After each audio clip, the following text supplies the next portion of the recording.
Hi, welcome to the Fantasy Six Pack Network. My name is Joe Bond, founder of FantasySixPack.net.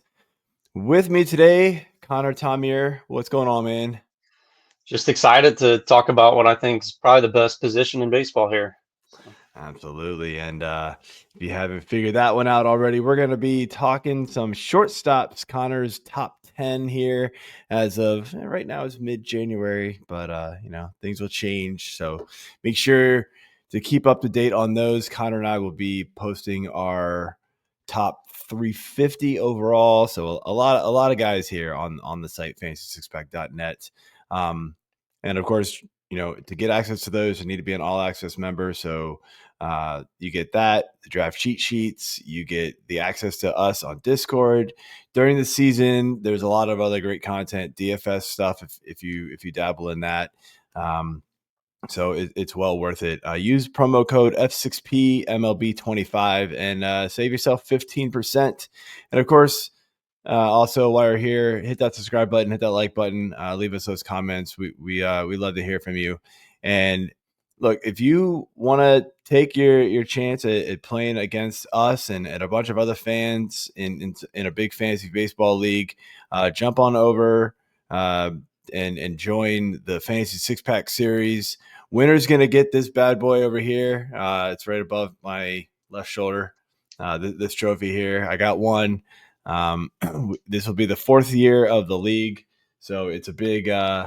There's probably going to be at least over 100 people, so it's a good time. So jump on over there. The link to sign up is at the top of my Twitter, and there's an article on the site as well to kind of explain more details. But without further ado, let's jump into your top 10, Connor. We're going to start here with your number 10, Zach Neto. What do we think about him? yeah, I mean, we saw him kind of break out last year, and what was his second year in the MLB, and he played Mm-hmm. 155 games, so he stayed healthy throughout it. And this was a guy I didn't expect him to put up some of the numbers he was doing as far as power and speed. He had 23 home runs and 30 stolen bases, and all around it was very impressive from him. Saw things like the batting average and on base percentage were a bit low for that, but for your number 10 shortstop, I think the power and the speed combo is pretty good there for him. Yeah, I'm right there with you, man. I was not expecting, especially the power to kind of come around, and um, like he didn't really show a lot in the minors. It was okay, but he wasn't like a top Yeah. prospect by any means. So, and he had a decent, a small cup of coffee in the majors in 2023. Yeah, again, he was just a guy, especially with a 225 batting average, but he raised it a good 25 points, and that made all the world difference for him. And he was got to get on base and showed a lot of speed, which also wasn't a thing. Like it just was kind of really unexpected. Like talk about big breakout. Like this was an unexpected breakout, I think, from a lot of people. So yeah, definitely a good number 10 and a good place to start here. So number 9, CJ Abrams, a guy who a lot of people like, and I'll be honest, man, I'm kind of surprised he's actually number 9 for you. He's a big favorite amongst a lot of I, people. yeah, I am a CJ Abrams fan. I rostered him in a couple of spots last year, and he was awesome. He was Mhm. awesome until the time that it mattered late in the playoffs, and then he gets optioned because he was up to the casino until like 8 a.m. And he had a day game the next day. Ooh. So that kind of hurts. Overall, though, I don't think it hurts his long-term fantasy stock much at all. This is their shortstop of the future in Washington, and he kind of does it all too. Kind of similar to Zach Neto, except a little bit better, I would say. Mhm. And really, only reason he's not ranked higher is because the people above him are really good Right. too. Yeah, no, it's hard. It's hard to move up the shortstop rankings list, as you said early on. This is probably the best position in baseball, which is funny because just a couple of years ago, man, it was it was not looking like a great position for quite a while. But a lot of these young guys have come up and really made a huge difference. Um, Hmm. Yeah, Yeah. I like Abrams a lot. I really do think, he's young, 24 still. So I think there's a lot, we could see even bigger and better things from him. I would not be one bit surprised if we end up getting like a 30-30 season out of him, 30-50 type of season out of him. He's got that kind of potential. We know the speed is absolutely legit. The power is still coming around, but like just last year, we're seeing the power increase every single season from him. And I think there's going to be more of that. So I would not be surprised at all if next year we start talking about him in, mixing into that like top 5. Um, and Yep. and that's what makes him such a good player to roster this year, because look, there's always a saying, you want to draft for next year's like best team, right? That's a good Because saying. that means they produced this year. Right? You Yep. don't draft based off last year. Of course, we have to a little bit because history is matters a lot when it comes to predictions and things like that. But I'm predicting pretty big things from Abrams. So He's got a good uh, team around him too. yeah, they're finally starting to build things there in Washington. So number 8 here, Willy Adames. What do we like about him? Well, correct me. He did go to, it was the Giants, right? He did. He signed with the Okay. Giants, had his career year on his contract year, of course, this past season with Milwaukee. So Yep. no longer there, no longer in that super friendly hitter park. Kind of in an unfriendly park for right-handers. Yeah. And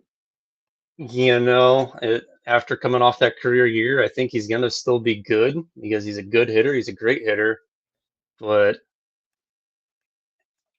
he's a guy. Honestly, I'll avoid him probably this year unless he falls and he falls like Hmm. spot for me.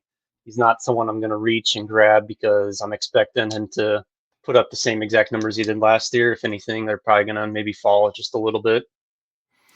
Yeah, projections have him falling down to, 25, 26 home runs, steals, around 14. He had 21 last year, which was almost triple his next best season.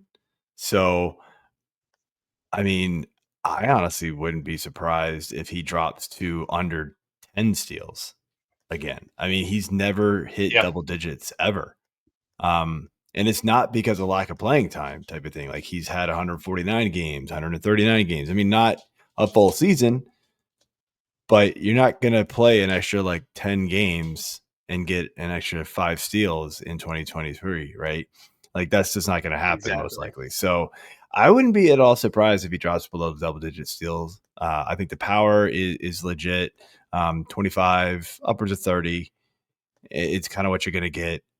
So yeah, I do think there's a drop off here. I think number 8 is definitely a very respectable position for him.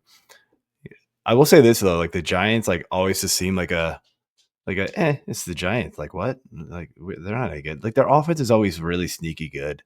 I agree. They've just Yeah, got dudes, and adding a guy like Adames is like a big splash for them. Honestly, like they don't typically oh do yeah, that. They go get like kind of the underrated, like nobody wants them anymore type of players, and like all of a sudden it's like, oh wait, he's still pretty good. It just feels like what the Giants do. But yeah, Adames is a good one here. So number 7, Corey Seager. Whew, if only he could put together it all, right? Like, uh huh. man, stay Yeah, healthy, just whatever it needs to do, man. But he is such a good player when he is on the field. But that's he's the problem. he's one of the best shortstops if he's on the field. He's Hmm. played less than 125 games 2 years in a row, but he's somehow managed to put up 30 home runs in both of those. And Yes. in 2023, he had the 88 runs, the 96 ribbies, and we saw that take a drop last year. Kind of with the whole rest of the Rangers offense. Hmm. You saw him only put up 68 runs and 74 RBI. But still, the power is there. But at this point, I don't think fantasy managers are paying for that anymore. When you get all these other shortstops, you can go out that do hit for power and can also steal. That's when you see Corey Seager fall down to 7, combined with the health. Yeah, I mean, with a guy like Seager, it's sort of like if you draft him, you've got to be willing to find like a replacement level player at some point in the season. Like you've just got to expect it at this point, you know. And look, you're probably not going to find a replacement level player for him, but would you be willing? So here's kind of the thing where draft strategy plays, a big part of it, right? Are you willing to take 120 games of Corey Seager and get 30 bombs, and then plug in, what, uh, 40 games of somebody else and maybe get another 10, 12 home runs? That's a pretty good player, all in all, right? That's 42 home runs. So, Yeah. but can you find that? And that hurts. And then, it's ought to be your league rules, like are there IL spots, that kind of thing. So if not, you're Hmm. you're you're clogging up a bench spot with Corey Seager for, most likely about 40, 45 games every season. It'd be awesome if you could stay healthy like you did in 2022, but I think that's a big ask at this point, unfortunately. So, but yeah, definitely one of the best. Just zero speed, so don't rely on that. But he can Yeah. help you with everything else, including batting average. So I do Yeah. I do like him. Number 6 here, Tre Turner. Honestly, one of the best to do it, man, at the position, but it seems like he's sort of on the downslope of his career, and I think your number 6 ranking here sort of shows that. Yeah. It's probably from last year to this year, as far as shortstops go, he has declined farther than anybody else. He went from being, a top three guy, being from projections to now sixth. Mhm. And, we saw the speed decline. The power kind of stayed steady, but we also saw his runs fall.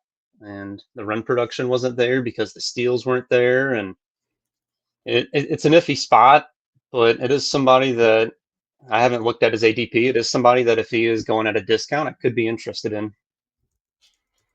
Yeah, I have not looked up It's his still a bit ADP here, early but for I'm gonna guess ADP it's though. pretty high. I mean, look, there is something to say about, look, he's still got some power for kind of a little guy, right? He's seems like it's a little guy. I mean, he's 6'2", but he's just slight of frame, right? So it's not like I kind of don't ever expect him to be 6'2". That always surprises me when I see it. But Hmm. um yeah, he's got some pop, but look, he's never hit more than 30, so he's not going to be like a Corey Seager guy, right? He's not going to be some of these guys that we have at the top here. He does add some speed, but that obviously, that really took a drop last year. If he can get it back up to the 25-30 range, then I think we're talking. Problem with him though, man, is I feel like the last couple of seasons he's gone through these like huge periods of time in the season where he's almost not playable. Yeah. Like he's just bad. Um, like the start of last season, he was bad and banged up, but in March, just 2 home runs. The 9 stolen bases were nice and the batting average was nice, but only 2 bombs. Like, then he got hurt in May, came back in June, wasn't really doing much. Just 1 home run, 1 steal. Things really clicked later on in the year, and I feel like that's kind of what everybody remembers when they go to draft him, right? Is, oh, he ended strong, so he's got to be fine. Well, maybe it's just a thing now where like he's just not a strong starter. I don't know. I mean, I think it was 2 years ago too. He was pretty he struggled pretty early, right? He came off, was that the World Baseball Classic year? Yes. Yeah. I was. I Yeah, remember he that was now. awesome in World Baseball Classic, right? He was just Yeah. like crazy good. And then just again, 2023, same thing. 2 bombs, 3, 3, 2. I mean, that's not what you're really expecting. August and September, 9 and 7 home runs. I mean, just really turned it on in the second half here. The whole Phillies team seems to do that same thing every every year. It feels like, right? Um, so I don't know. Maybe he's a guy that you let somebody else draft him and then kind of go pick him up later for the cheap. But I'm looking at his Hmm. ADP, um, looking like he's still a top 2-ish round player. So that's you're paying top dollar for him. That's for sure. But he is the number Yeah. 6 ranked. He is the number 6 ranked shortstop in ADP. So And you've the got it. thing It's just is you're paying for it. you get to these top five guys, and a lot of them are, going in the first round or early Yes. second round for the Yes. top five. All of them. I will say there is a pretty massive drop between him and the next group here in ADP. So he's like the cutoff, and then there's like a couple of guys, and then there's even more of a drop. But like, I mean, there's a lot of guys in this position that can definitely fill in at that spot. It's just these top guys that we're going to get to, these next five are the cream of the crop in my opinion, and yeah, you'll see why. So number 5 here, start with Mookie Betts. Obviously got the multiple position eligibility. We talked about him in the outfield episode with Corey. Hmm. He's maybe got second base in a couple in your league. You go check that out. If he does, then obviously smash spot there for him. But shortstop's likely where he's going to play the majority of his games this year for the Dodgers. Number 5, man, one of the best players in baseball. Number 5. Yeah, and when the Dodgers said that he was moving back to the infield, my first thought was second base, and I put him right away at the top of the second base Mm-hmm. rankings, and then found out, oh no, he's going to play shortstop, and so that I just don't think he's better at this point in his career than the guys above him, which is okay because he's still a really good player. And he's a guy that I expect to hit 30 home runs and score 100 runs and drive in 100 RBI and steal, 15 stolen bases, all while putting up really good on base and batting average. And he does it all. He is awesome, and I would love to draft him this year, especially if you can get him in that early second round. Yeah, absolutely. I mean, people are going to look at the stats last year and say, "Oh, he only hit 19 home runs." Well, he got injured, messed up the Yeah, hand, and broke that his hand. Yeah. power even when he came back, like it just wasn't the same. The steals, we're not going to get the days are long gone of him running and stealing 25, 30 bases. Long gone. He hasn't done that since Hmm. 18. So don't expect that. But, double digit, 15 steals. I think you can count on that high batting average. The biggest thing, right, is you sort of expect his power to kind of return back to the upper 20s, maybe even the low 30s, right? With the Yeah. potential to go much higher. Um, I think the biggest thing and what you could just rely on so much, right, is he hits at the top of that Dodgers lineup with Ohtani, with Freeman, himself, obviously, like what Teoscar Hernandez, right? And they're Hmm. just constantly adding people. Like, I mean, when you've got Will Smith, one of the best hitting catchers in the game, hitting what, 7th? Your lineup is pretty Pretty sick. much. Like Yeah. it's pretty disgusting how good this lineup is. And so you could bet pretty easily on the fact that he's going to go over 100 runs and 100 RBI batting in the top of that lineup. It's Yeah. just, and he's done it. He did it 2 years ago. He almost did it in 2022. And he was well on pace to do it last year if he had stayed healthy. Like there would have been no doubt about it. So yeah, Mookie Betts is one of the best, but I think just from fantasy perspective, there's a reason why he's number 5, and I think it's that little lack of speed that you're getting because these other guys, man, they can all run, and you just they've got a little bit of more youth on their side as well. So number 4, Francisco Lindor. Um, we're talking notoriously slow starters. Lindor is right up there with them. Yeah, he is like the king of slow starters because he Yes. always finds a way to turn it around and put up one of the best seasons that you could see from this position. Last year, 33 and 29, and the year before, 31 and 31. It's pretty crazy how he's able to make it click after the first couple of months. Yeah. Yeah. Last season he was hitting like I think he was hitting under 200 through early May. and everybody was like, "What in the world's going on?" Like, he was hitting some home Hmm. runs, but like it just oof. 2 years And then ago, I want to say the first half he was hitting under like 250, 240. Um, and so again, like he that was like a was, prolonged thing. And the home runs were there, but you're getting a guy like you draft a guy that early. And you look at his total stat line for the year, it's usually up around 280, right? It's maybe even slightly better. But you're looking at a guy like that, and that's kind of what you're expecting. That's what you're drafting, and you don't get it. And you kind of don't get the steals because he's not really getting on base all that much early on. It sucks. And so I know last year, just from looking at his years past, I was like, if somebody is willing to give up Francisco Lindor because they're frustrated with him through early April, early May, or late April, early May, I was like, go get him now. Like, go get him on the cheap. He's going to turn it around. I don't know when, but he will. And he did it a little bit quicker last year than he did in 2023, thankfully. But yeah. I just remember hearing a lot of chatter, on Twitter and things like that about just people being super frustrated with him. But yeah, he really did turn it around. But what do you expect from him this year? Kind of more of the same, or like hoping he'll keep kind of be a little more consistent? I'm definitely expecting the same. He's shown to be. I think his consistency is shown in that he's probably going to start off slow again, and then just turn it on come summertime, and when it starts getting hot outside, it seems like he does his best.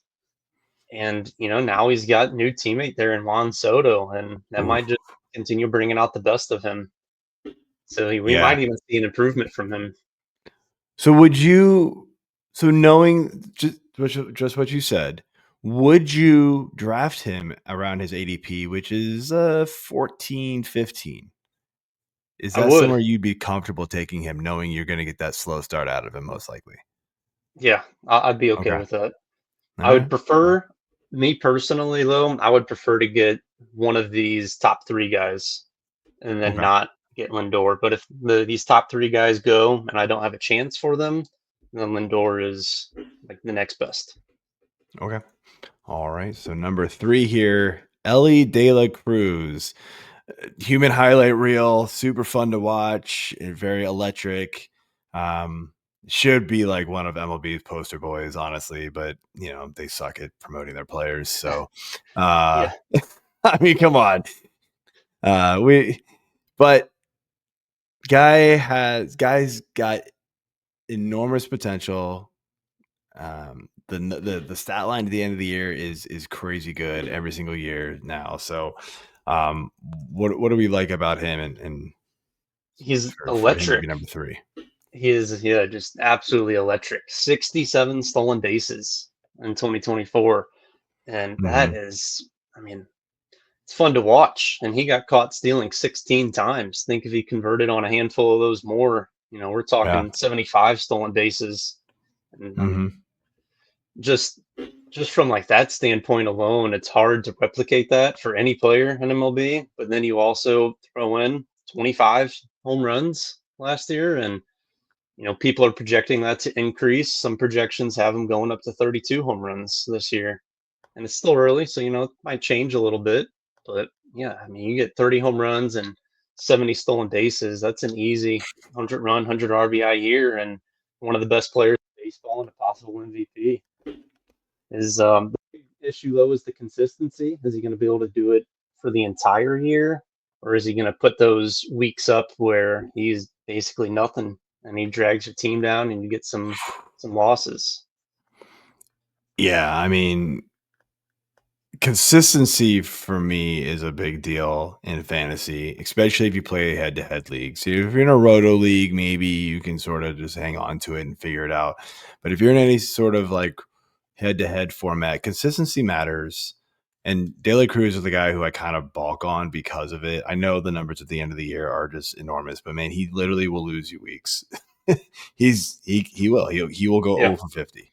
And I mean, May in particular last season, right? He batted 208, hit one home run. I mean, 14 steals, awesome. Literally almost every time he got on base he stole. He had 21 hits and 14 steals in May. That's insane. um, Yeah.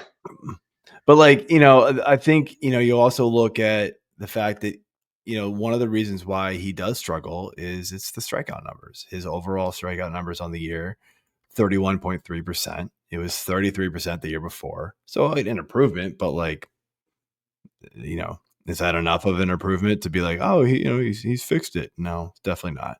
Not yet. So he's a guy who I kind of get a little worried when drafting him, but I mean, the number, the counting stats for home runs and steals that you're going to get at the end of the year are fantastic. His batting average might be a little low for this high of a draft pick, and because of the offense he plays, and now the Reds should be better this year. They should, hopefully health, plays a big factor in it. So hopefully the RBI and hopefully the run numbers can increase. But I don't know if anybody's expecting the Reds to be like one of the best offenses in the league. So maybe some of those other counting stats don't hit the threshold of some of these other players, even like a Francisco Lindor. Right. So there's kind of a balance there. It's kind of like, what do you want out of this guy? Like, you're going to get 50. I say you can almost lock in 50 steals as long as De La Cruz is healthy. Some of the other stuff, I think there's still question marks with him. And just kind of his playing style. Aggressiveness at the plate, I think, is one thing that he's really got to figure out. So number 2 here, Gunnar Henderson. I think we've talked about him already, but go ahead and give us a lowdown on why you've got Gunnar Henderson number 2. No, big fan of Gunnar Henderson, and he could do it all, and he could remain consistent and reliable. And that's what you want. That's a guy that can put up those great numbers all year long. And you saw the leap he took, how great he was his rookie year, and then how great he was his second year, and then now I think we're just ready to see how great can he be in his third year. And I think he can compete with the top dogs in the AL for MVP, and possibly even lead the Orioles to really good run in the playoffs. Yeah, absolutely. I think I think much like a lot of the Orioles last year, the second halves they all fizzled out for whatever reason. And Henderson as well. Yep. I mean, Hopefully he he had a can put the poor full season. August. September and October was a little bit better for him. Yeah. Yeah, August was definitely a downfall. Yeah. And I mean, again, it was the whole Orioles offense. It was just they got hurt, literally with a lot of things all at once. Rushman got hit in the hand, and he was never the same after that. Westberg went out for a good chunk of time. There was just a lot of little things that went wrong. And honestly, I do think they're, a young enough team where, maybe the pressure got to them. That's a realistic thing to expect. And so hopefully another year under their belts, they can figure it out. It's not really going to affect him much because he does bat lefty, but they are changing the dimensions back to a more hitter-friendly park for Kevin Yarrow. So if he can, get it out into left field a little bit, maybe a couple more go over the fence. But yeah, Gunnar Henderson's a great player. Took a big step, a big leap forward. I'll be honest with you, I was not all in on Gunnar Henderson last year. I Really? really did not see the leap that he took. I did not see that coming. I thought he was okay. It was, especially more from 2022 to 2023. But I did not have him as even close to a top 15, Oh top well. 20 bat last year. And he drastically proved me wrong. I just thought there was a lot of issues with how he played. So he's drastically proved me wrong. I will say that, and I'll take it as a nose fan. But number 1 here, no surprise, Bobby Witt Jr., the absolute do-it-all player. Yeah, he would not surprise me at all to see him get picked first overall in a lot of drafts. and I expect his ADP to be like 1.8 something, 1.7 because I think he's that good. I don't think this year we have a true number one player in fantasy where you could say, oh, like last year with Acuna, everyone wanted Acuna one. Yeah. 1-1 was Acuna. And just to This year, clarify, I when think you it's say split. 1.8, you mean like 1.08 or like, No, like 1.8 as in like the decimal point. Like he's not getting picked at two. Like some leagues he's one, some leagues he's two, so he's somewhere in the middle. oh, I got it. I see what you're saying. Okay. Yeah. All right. Sorry Everybody, if it was everybody confusing. averages. Everybody averages ADP slightly different. Like NFBC does it one way. Like it's just like some say if when you say 1.8, some people consider that to be like the 8th pick of the first round. I So see. that's why I kind of try to clarify. I didn't Oh, know, but okay, yeah, I'm in good to know. between first overall and second overall. Yeah, so him and Otani kind of splitting back and forth. I don't know. I Exactly. think it's gonna be hard to knock Otani off, but I get it, man. With Otani taking DH only, and we don't get to talk about him on here because he has no position. But that's. I think this is probably the best place to talk about him, really, because Bobby Witt's kind of the 1 and 2 with him. Okay. So I mean, okay, you got the first pick. Who are you taking and why? I'm taking Bobby Witt All because, right. and it's tough. I just think he is going to be that guy. I think you're going to see him continue to shine. And if we see Otani start pitching again, I can't say for certain, but we could see that take a hit into his hitting a little bit. He's not getting any younger. He's had a couple of, surgeries on like injuries to his arm. And, if he has to focus more on staying healthy while he's pitching, I can only see that maybe possibly hurting him. Yeah, I mean, I kind of agree with you. I mean, I completely understand the reasons for taking Otani number 1 overall. He had a spectacular season. Don't get me wrong. But yes, if he pitches right, and if you're in a league where you have to decide pitcher or hitter for the week, like you kind of lose the advantage you get of you. Now, if you can flip him between pitcher and hitter, then okay, now we talking probably number 1 overall, right? Yeah, But yeah, I mean, does anybody expect him to run as much as he did if he starts pitching again? I don't. I think there's no way that the team lets same. him run like he did if he pitches like that. Like that's kind of crazy. You risk him like jamming a shoulder or something, and just you just risk a lot when you let these guys run like that, and especially a pitcher. And also when he pitches, he's not going to be in the lineup as much. So he loses those as well. There's just a lot of downside to him pitching for his offensive numbers. But yeah, I mean, Otani is great. I have a hard time drafting Otani because of the utility only for the offense, but he is a massive difference maker there in Yeah, all of the categories. He does everything. Him and Whitt are one of the 2 like only true 5 category players. I agree. So you really can't go wrong. It's just how you want to build your team. Are you willing to kind of eat that utility spot up or one of them? Uh, but Bobby Witt, to get back to shortstops, yeah, he's amazing.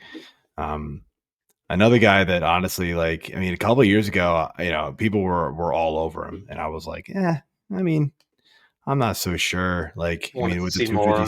with the 254 batting average, like I was kind of like, I don't know, man, that there's a worry there, but yeah, he really took off for sure.